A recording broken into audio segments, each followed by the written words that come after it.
Alright, so last video ended a little bit abruptly and I wanted to explain why. And if you're hearing a whooshing sound, that is my laptop fighting for its life trying to render the previous video. Like, when I feel like doing YouTube, I just want to do everything all at once. But basically, yes, last video ended off just as the New Year was getting started. So, so So there was some stressful stuff happening behind the scenes that I didn't show you, and that was that before, like slightly before New Year's, like a couple days before, I noticed that Indy, the family cat that I was keeping an eye on while the family was traveling, he started getting joint pain. It seemed like he just seemed to have a whole lot of pain when he was getting up from just like lying down. It's like basically he looked like an old man who can't get up from a sitting position, and he would sometimes like yowl and like scream and hiss a little bit as well when he was getting up, like, and it wouldn't be like directed at anything, so it looked like he was in pain. And then, because the New Year's is always a very busy season at all vets, I had to wait several days before I could get into like a vet's appointment. And basically, like the vet agreed that he does look to be like in joint pain. And I mean, he is a Maine Coon, which is like a breed that is very well known for having joint issues, like joint related issues. But it still sucks to see them in pain. So what we did at the vet was Indy got two shots. One of them was like for the inflammation of the joints, and the other one was just a pain relief shot. And I also got like medicine, like the pain relief medicine to give to him every night as well. And so I gave him that until my parents got home, and I gave them the cat and the news that the cat has joint problems again. And because I couldn't tell my parents who were on vacation that like there's issues with the cat, because like it's not like they can do anything when they're on vacation. Like I'm not going to ruin their vacation by telling them bad news that doesn't affect them at the moment. So, so basically, I was dealing with that, and I was very stressed about it because, like Indy is very dear to me, and like he got better. Like he got better from the shots and the pain relief medication, like almost the same day. Like he would like instead of like walking around like super carefully in a way of trying to not hurt himself, instead of doing that, he started like being a lot more lively. He would like have more like playing bouts, and he would even have the zoomies a couple times. So he basically, it's like he was revitalized from the pain relief and the joint inflammation relief shots, and I am very happy about that. And yeah, basically he's going to be better. And like he needs to get monthly shots for 5 more months for the inflammation to go down properly. But he should be fine because the course of shots has worked for like other cats as well in the clinic. And yes, that's what I sort of hid from you guys, because as usual, I don't want to share negative stuff, even though life isn't only about the positives. It's like my brain is so hardwired into the early days of social media like mindset that you are only supposed to share the positives. But that's not the case, like, because life is not only about the positives. But yes, so in the spirit of being honest, I am sharing with you that not everything is all rosy and happy. but our cat got better, and that is good. And now I am in the throes of the final stretch of my PhD, which is like, it's the things that I have on my to-do list, they're not too bad. Like, I was afraid that it would be worse. Like, and what I mean by that is that the work does take like a lot of effort, but I am also just highly motivated to just get the thing done, to just get this PhD done so that I can like get a proper job and like go on with my life from this PhD.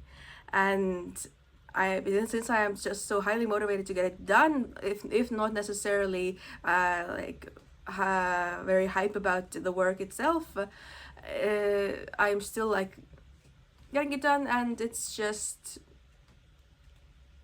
going. I will be able to finish my PhD and finish all the tasks that need doing. Okay, disregard how wacky my hair looks. I just washed it, so it needs to dry, and it's doing its thing. But another thing that I wanted to talk about, I guess this is just going to be a video that is just going to be a Yap City episode of my life. But one other thing that I worked on before Christmas, and like that I have been perfecting in my free time, is pension plans. not very exciting, but it is exciting for me. And it's like, morally it's a questionable plan, because like the plan is that since I don't have any faith that I will be able to go like retire like before the age of like 80, considering how the retirement ages are always going up, I would like to like have this plan where I have gathered enough money through just like from wages and also from investing into the stock market, to like have enough money to be able to pay myself from that and like live from that instead of working. So like just having like a nest egg that I take away from starting from when I retire from my day job until I die. And like it's morally questionable because I absolutely hate that I like haven't found a different way of like achieving that other than using investment into the stock market, because I hate capitalism. I hate capitalism with my whole heart. I hate what it does to the environment, to the humans that are forced to participate in it. It just destroys like both the mind and the body of people that have to deal with it, with this constant like desire for numbers to go up, and in a world that has finite resources and a finite amount of people. And just I hate capitalism, and I hate the fact that I haven't found a way to retire earlier than 80 without using the stock market, which is like the most disgusting like representation of capitalism. But I haven't found another way. Like I firmly believe that anyone should be able to make a living wage, like a comfortable living wage, doing whatever job you want to do. And like what I want to do, like my literal retirement plan, is to raise chickens for eggs, raise sheep for meat and wool, and just do a lot of art and crafts and have that be my life. But because I haven't found a way to do that in all of my calculations that would like provide like a stable livable wage for me from the side of all that, then I simply have to work to like with a different job that is better paying than farming, and live off of that instead. So so it is my plan to, in the following few years, add sheep onto my farm life plan, in addition to the chickens, and like add more chickens as well, and like do all of that on the side, like from the side of my like day job that will be like hopefully something programming related, and hopefully good but well paying as well. I have no idea how well my like future job after my PhD is going to be paying, but which is terrifying, but I hope that it will be a good one that will enable me to live off of it, pay off my loan that I will need to take to build my farm life dream house and everything, and also do have enough savings to put into my pension plan, where I hopefully will be able to like retire before the age of 60 or something. Like the earlier the better, basically. So that's like my plan. I plan to have all my farm life while working, and I think in my opinion it's doable, like from what I've seen, from how much work it should take for all of it, if I take my vacations from the day job in a strategic manner, to accommodate the times where the sheep will take more of the time. That's the plan. And basically what I have been working on now is a program, of course, because I program, that's what I do.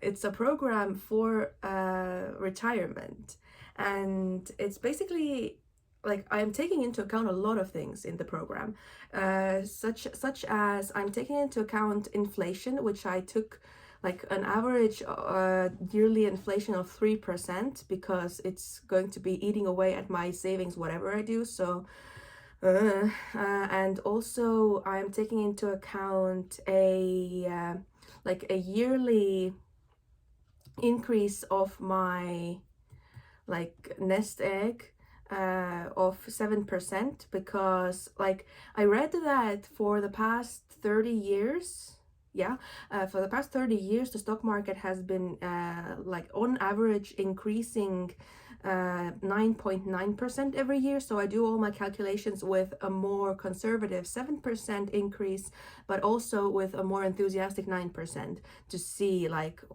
how much things will change.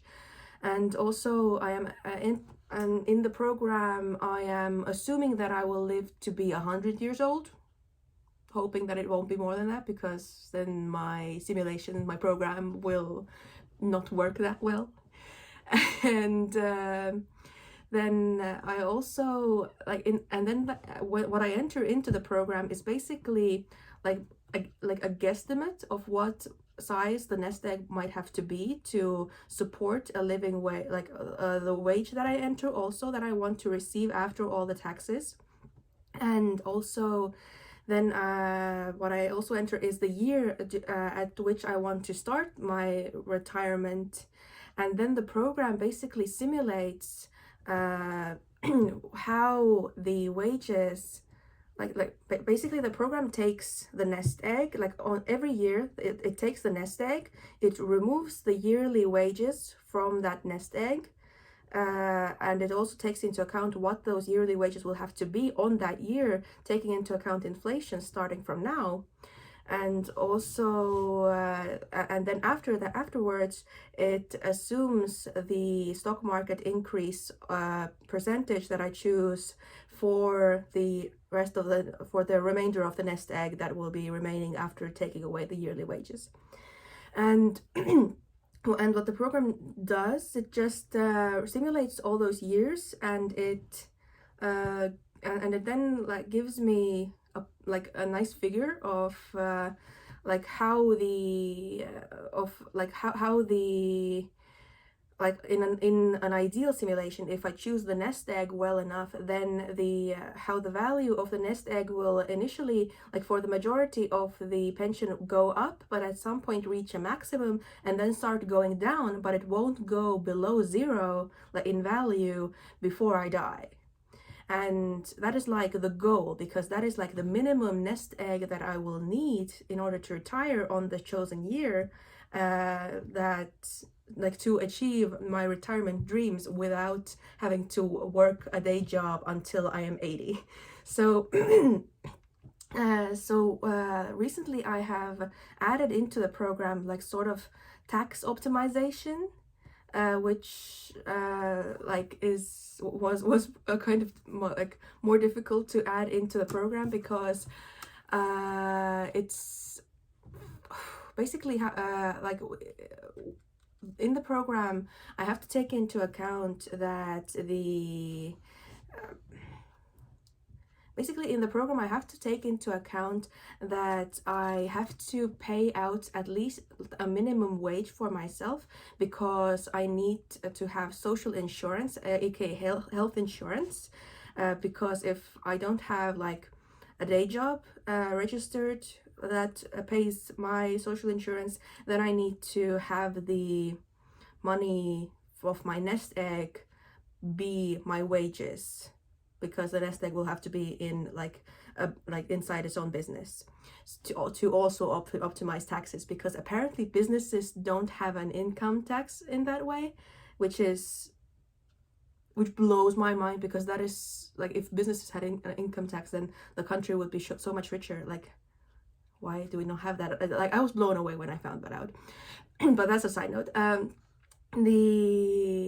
So because I have to pay myself a wage that includes all of the taxes that come with it, I don't want to pay my entire what I want to be my monthly income in those wages, because then I would lose a lot of money to taxes that I don't really need to pay, because what I only need to pay in taxes is the minimum wage.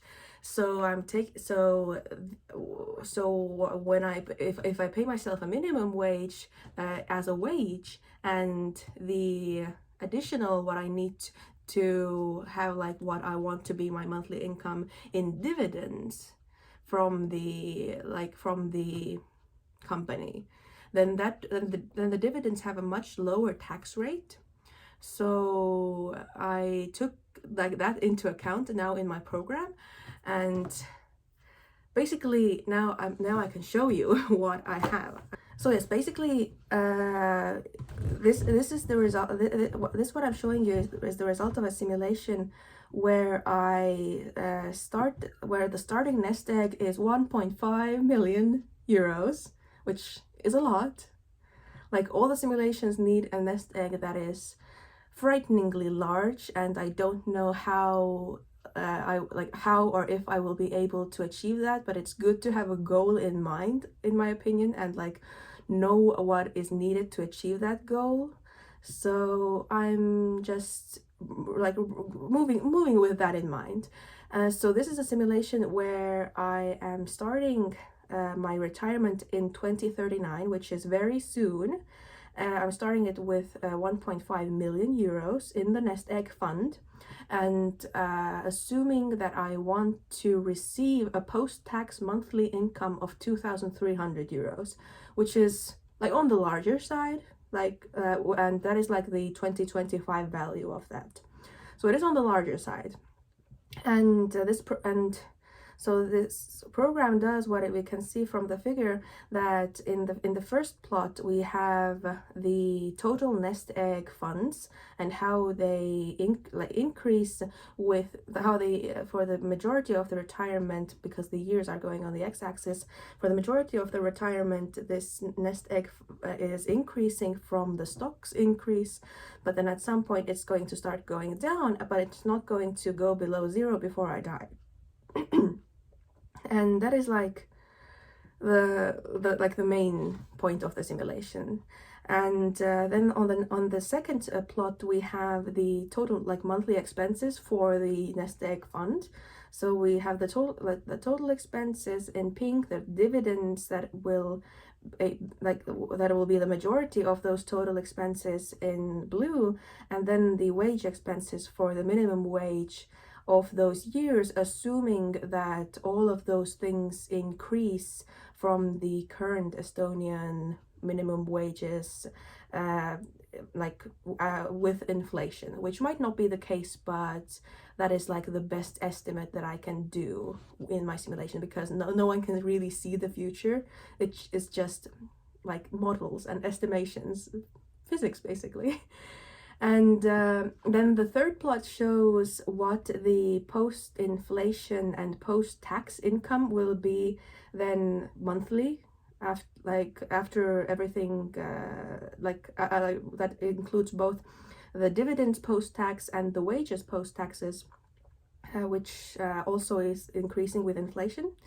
And then the fourth figure is not the nicest one because it's just a solid line, but I wanted to see what percentage of the dividends, like what percentage the dividends make up from the monthly expenses, because I wanted to see how much the tax optimization scheme that I described to you like affects the total, affects the total savings that I make. So that's the figure.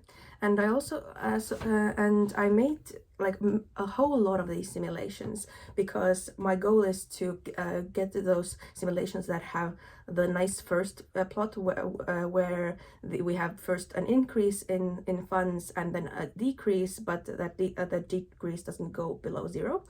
So I made a whole bunch of those simulations. I tried it with the stocks market increase of both 7 and 9% yearly. Then with two different post-tax monthly incomes of 2,300 euros and 1,700 euros at its 2025 value. And then I tried two different retirement starting years of 2039 and 2044, because I started making the program last year, so it's all like 2024 based kind of. And the OG nest egg column is what shows how much money would be needed with all those like assumptions in the model in order to retire with that monthly income at that year. And it is frightening to see the amount of money that is needed in order to have a livable wage for basically what is going to still be a farming job, because that's what I want to be my like retirement, but I simply cannot find a way to make the farming job profitable enough and be stable enough to support me. So that is like what I have calculated that I need to achieve with my day jobs, income and savings and investment in the stock market, which is morally difficult for me, but it's just I haven't found a different way to achieve this. Like universal basic income is unfortunately not a thing, and I like don't see how it would become a thing, because the governments of the world are so corporation infested. And oh yeah, that's just a different rant for a different time. But yes, basically one unfortunate thing that we see from the results is that the longer I wait to start my retirement, the larger the nest egg fund will have to be, which is very unfortunate, but that's inflation. So yeah, like that, yeah, that's sad. But unfortunately we can't stop inflation. So basically if I want to retire in 2044 and have a monthly income with a 2025 value of 2,300 euros, then if the stock market increase in my fund is 7%, then my fund needs to start with 1.7 million euros. So lottery win, anyone? Would anyone want to offer a lottery win to me? I have a plan. However, if I if I want to retire that same year with the same income, but the stock market yearly increase is 9% instead of 7%, then basically the nest egg fund needs to be 500,000 euros smaller, which is better. Basically, my model, like my model's achievability hinges upon the stock markets performing well and inflation being low, which is just it's uh, it's such a financial bro thing of me to say, and like I hate it. I hate it. I hate it. I hate that I have to use the stock market for my plans. Yeah, but I still do it because otherwise my savings will just be eaten away by inflation. If I just keep what I have in the bank, then it will decrease in value eternally. So it makes sense to put what I have into something that will grow. Like some people use like real estate or gold to like have their money not decrease in value, but because I want my money to be more fluid than that, then I have to use the stock market. That's my future plan. Like this has been a very long Yap session, but it is it's not like a hugely complex program. It's just something that I find interesting, and also something that like tickles my autistic brain because I like to have a plan in my life. And yeah, this is like my future plan, to have a job that pays well, that allows me to gather enough money to retire before the official retirement age. Since that was a bunch of time just talking, let's spend some time outside, get some firewood, and just hang out with the chickens. I like to sit with them a little. When there's snow out, I don't spend that much time with them when they're walking, so now I just sit with them. Not every day, but just when I feel like it. It's like it's good socialization, I tell myself.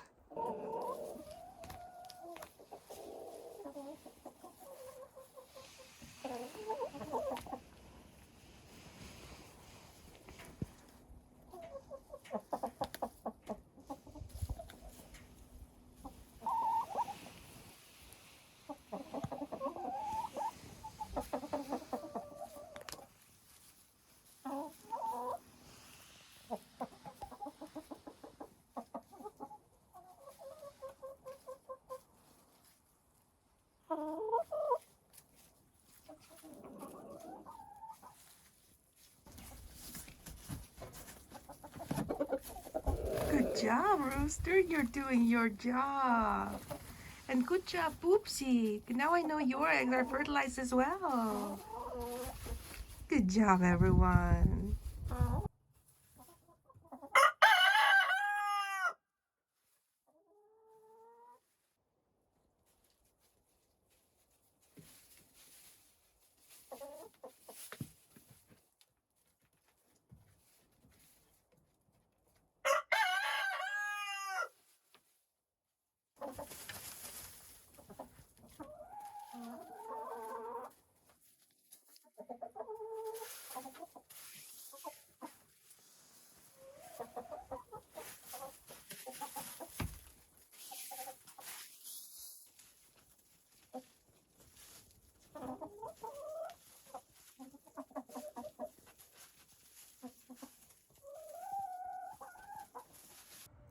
All right, we had a massive snowstorm overnight, like so much snow. Like the first thing that I read when I woke up was my mother's SMS to me saying that, "Well, you're stuck in snow now."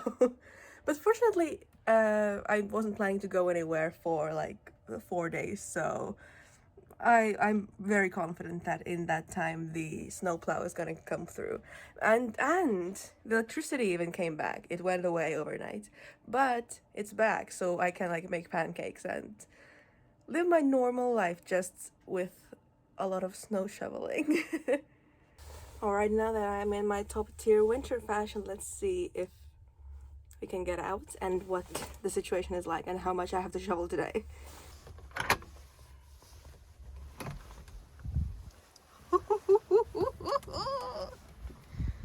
Oh my god! That is a lot of snow. But oh, it's so pretty! so pretty. I love snow.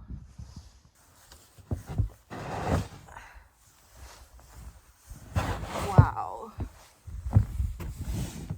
And this is just the front steps. I guess it has drifted a lot as well, so maybe it won't be as bad on the way to the chicken coop.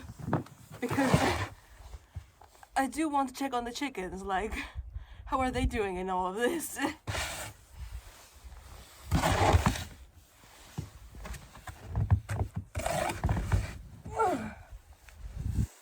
Alright, hi.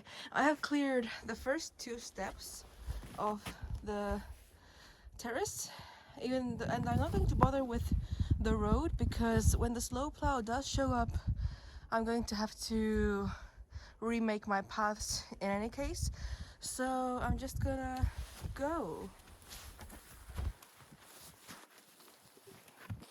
Even though the snow is literally higher than the first step. Oh,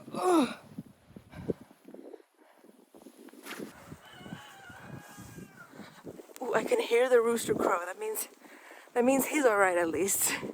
Wow, this this knee depth path that I'm taking, like, I love snow, even though it's a lot of work. It brings me joy. It's fun. Whoa, whoa. This is deeper than the knee. Wow, is this frozen? Oh no. Ah, hi.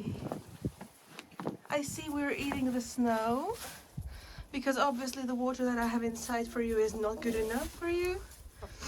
But I'm going to get rid of some of the snow so that you can be more.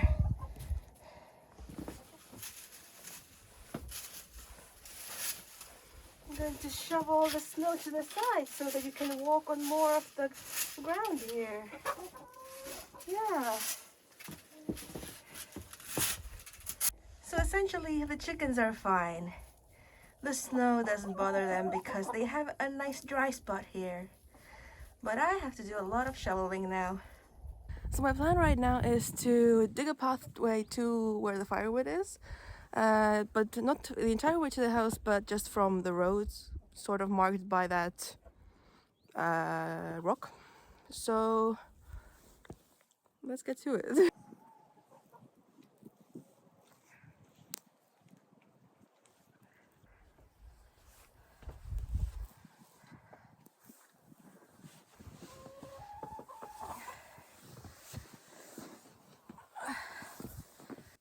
I made it.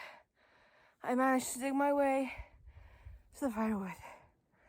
And I'm thinking, since I'm already out here in my winter gear, I might as well clean the poop shelf of the chickens. Because you know what, the most annoying part about having chickens in the winter, it's not trying to keep the mice out of the food or the water of that they drink liquid, or even cleaning the poop shelf. It's taking the poop shelf's poop to the compost pile through knee-high snow. It's just like, I have nothing against cleaning the poop shelf, just taking it to the compost pile is like, it's just something that has a mental block in my brain, and I hate doing that. If I could magically transport it, then I would.